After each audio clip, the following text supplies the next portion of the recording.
everyone, it's your old pal Jordan the Lion. Happy 1000th vlog. To you, to I, to all of us, 1000 days in a row that we have posted a video to this channel for you all to watch and enjoy. 1000 days of adventures, and today, to me, this was a very special vlog that we're going to do today. We're in San Jose right now. We're going to be taking off and heading up to Palo Alto. So today's vlog will be all about, you'll have to wait and find out when we get there. Daze with Jordan the Lion begins now. Yeah, this hotel was pretty fantastic, pretty affordable, and pet friendly, and even had this little pet area out here. Highly recommend this place. Hey big man, you got room in there for me? And it wouldn't be a 1000th vlog without Breck, right? Glad to be here. First stop of the day is park time for this guy before we head off to Palo Alto. And this was yesterday's vlog. What'd you guys think of that?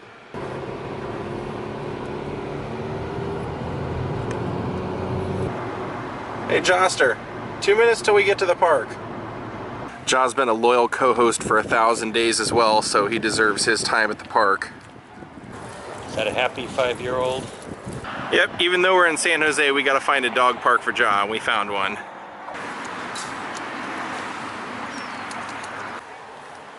Oh, he's got some buddies here.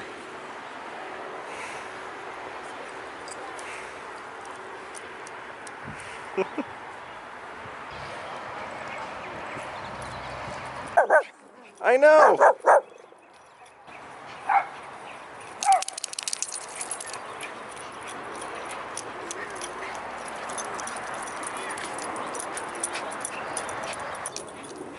don't you go say hi to your buddies?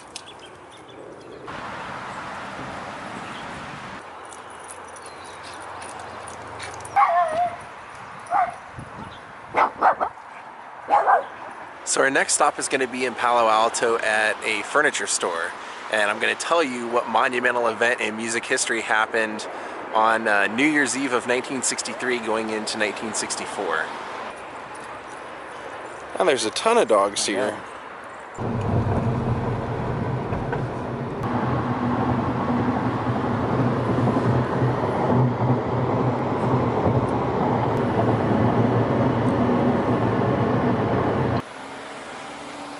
Well, we've arrived in the city of Palo Alto, not only the home of Stanford University, but the same city in 1961 when Jerry Garcia was released from the army, that he came and couch surfed and lived in his car while teaching guitar and performing around the city.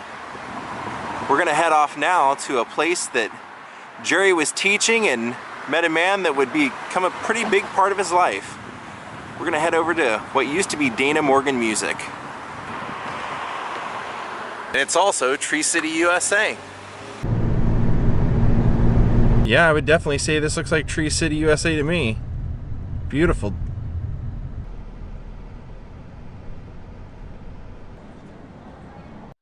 We're down in the cool downtown district. Well, we've made it over to our location for today. Like I said, now it's a mattress store, but this used to be Dana Morgan Music. And in 1963, a 16-year-old Bob Weir was working here, as well as Jerry Garcia. Yeah, go figure. This historical building, and you can see there's a guitar right in front of it, that is a replica of Jerry Garcia's, some say, favorite guitar. He was always having custom guitars built, and a fan researched everything that Jerry wanted in a guitar, built this and sent this to Jerry, well, the original of this to Jerry, and Jerry said this is the guitar I'd always dreamed of, and so he played this from 1993 to 95. There's a company that actually makes these now, and hooked me up with one so that we could do this vlog, because the Grateful Dead to me is much more than just a band that a lot of people know as being a band that people experimented with LSD and went to see jam nights and everything. It was a unification of people, and it really started with the band members themselves. They were really a family, and that personality went into their music and also into their fan base. So I wanted to come pay homage to them on our 1000th vlog, because this is a musical movement that lasted all the way up until Jerry passed away. And they played every year, all year pretty much. They had legions of fans that followed them from city to city, getting by on making art, selling it in the parking lots before the shows, and that's what they would eat off of, or that's what they would travel to the next city or get tickets for the show. It was just an amazing movement, and when you see something that a lot of people can get behind as a family, and it spans millions of people across the world, I thought it was worth paying homage to where they actually met.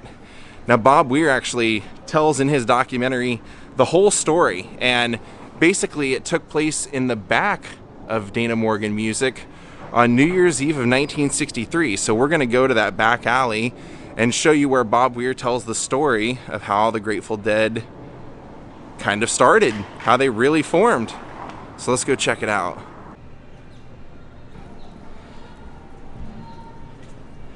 So right down here was where it all happened, actually.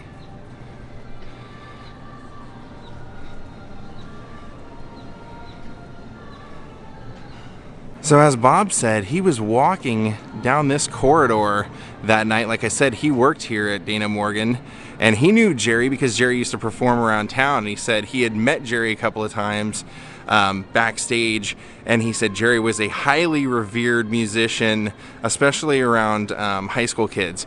And he said he was walking down this corridor on New Year's Eve, and he said, I heard banjo music playing. And Jerry was a banjo teacher here. He said, I came up here. He said, they've built this out a little bit. You can see right here.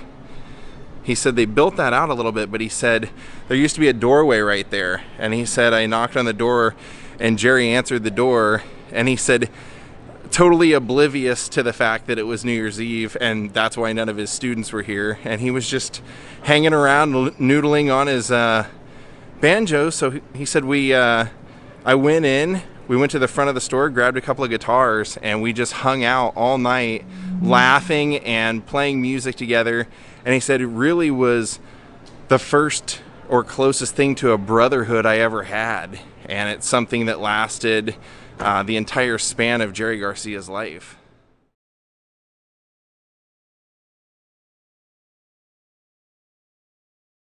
Now, Jerry Garcia loved music so much that a lot of people say he would have been happy teaching music forever. He just loved to play it. And even when the Grateful Dead would take breaks, he would form the Jerry Garcia Band, and he would do duet albums and things. He just loved to make music.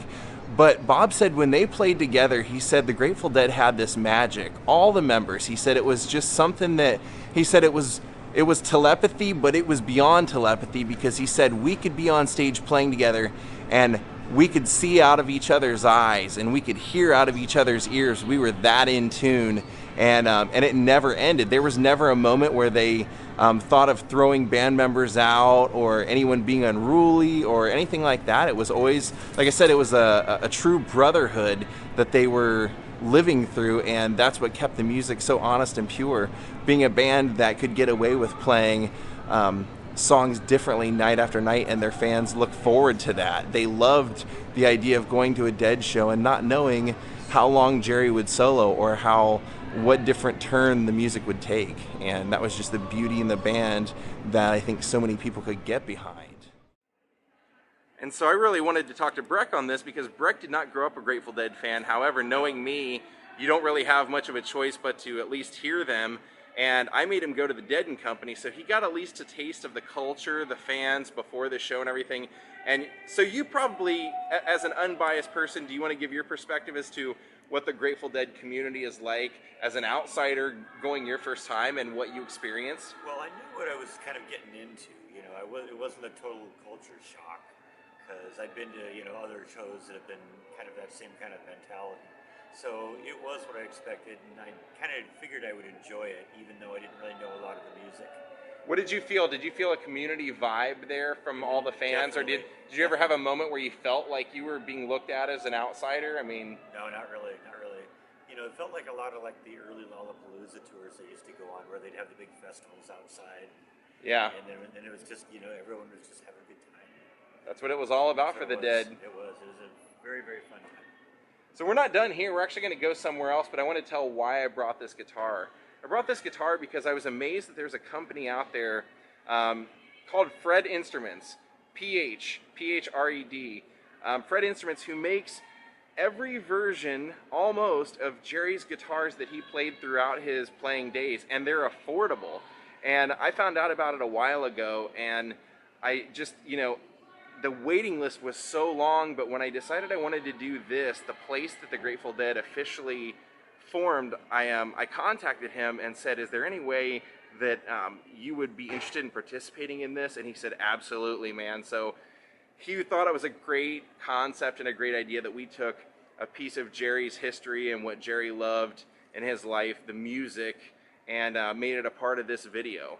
I don't know, I just kind of think they should have some sort of plaque or something here commemorating that this was the birthplace of the Warlocks, soon to be the Grateful Dead.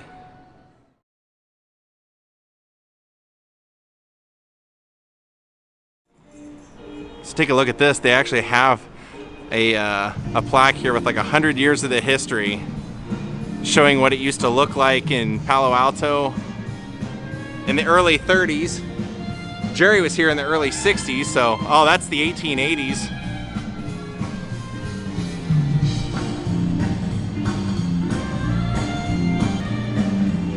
They're having some sort of festival in town today. See that? The Birth City advertising with tungsten lamps arched over University Avenue. Heading out the same corridor that Bobby was walking down.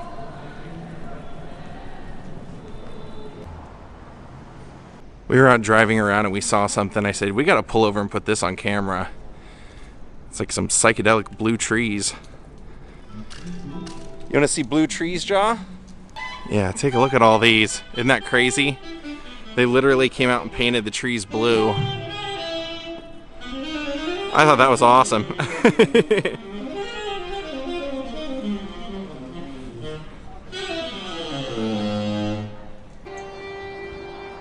Here they have some street signs for the sister cities of Palo Alto. You can see up there, up top, and it's Japan, and Oaxaca, Mexico, and Palo, Philippines. Let's see where else. Germany, Albi, France, Sweden, the Netherlands.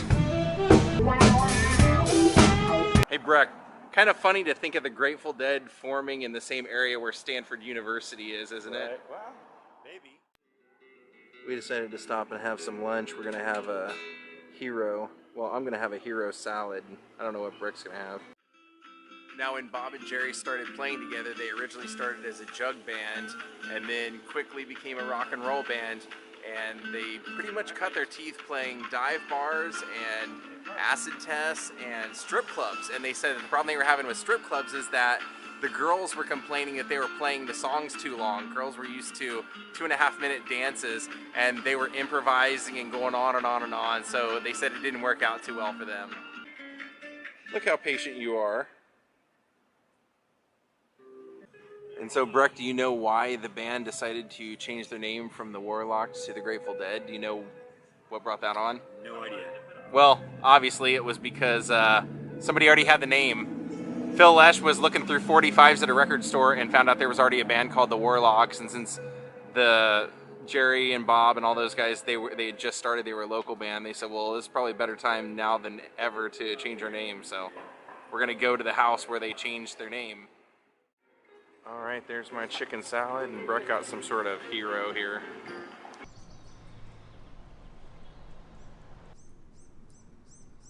So it was right here in 1965 where Phil Lesh was living that the Grateful Dead, then known as the Warlocks, got together for a band meeting and hangout. Now everybody was sober except for Jerry. Apparently Jerry came over here already on DMT, and when they sat around, they all decided that maybe the Warlocks weren't the best name for their band. They needed to come up with something new. So it was in this house in 1965 that Jerry Garcia recommended the name The Grateful Dead. they all agreed that it sounded kind of cool, went with the name, and forevermore they would be known as the Grateful Dead. Kind of cool to see this house. And I mean, this was, the early days. We're talking Bill, Phil, Pigpen. I mean, this was an amazing group of brothers at the time. And just to think that one night they changed their name to something that millions of people would have tattooed on them and be wearing those shirts and having those stickers on their vans and living their life by that name, the Grateful Dead. That became a religion to a lot of people. Hey, Ja, check it out. You're at the house where the Grateful Dead formed. Well, where they became the Grateful Dead.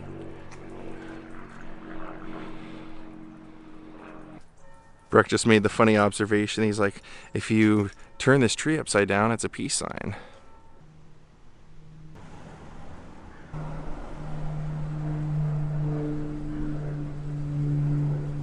It's kind of like an old milk truck graveyard over here. I thought was pretty interesting. Really old vehicles.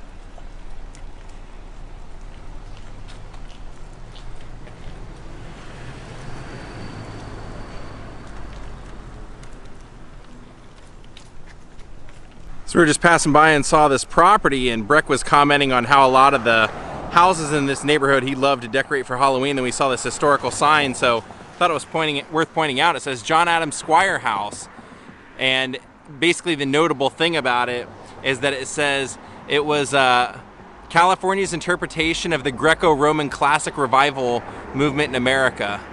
So let me take you around and show you what it looks like. He commented it reminds him of the Haunted Mansion at Disneyland.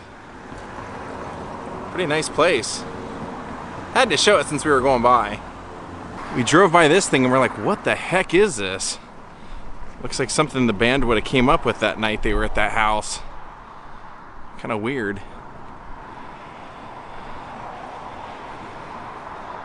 Even up close, we still can't quite figure out what it's supposed to be.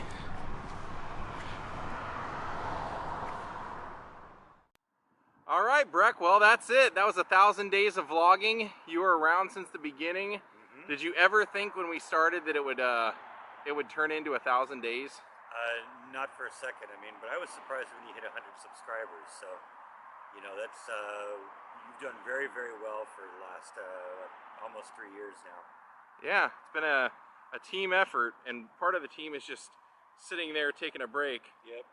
So we'll wrap it up here. It was a good day. I know you're not a huge Grateful Dead fan, but you appreciate him now. What did you think of our vlog today? It was a lot of fun stuff we went and looked at. I'm glad we came. Kind of cool history. It is, yeah. It's fun to see all this stuff. And I just wanted to say a thank you to everyone who watches or helps support or contribute anything to this channel. When I started it, I didn't know where it would go, and it's kind of cool that it's been 1,000 days. So thank you all for watching it. So that's it, everyone. Have a great night. Thank you for watching. I wanted to send a big shout out thank you to Fred Instruments for hooking me up with this guitar. It's a dream come true to own something so close to what Jerry loved and what Jerry played. And thank you Carol and Rich Kaiser, Barbara Francis, James H., Kelly Smithback, Bob Connor, and John Schofield for becoming my newest Patreons. Thank you all for contributing to this channel. It's thanks to you that we get to go do so many cool things and get to travel so many cool places. Thank you for being a part of it. Have a great night, everyone, and goodbye.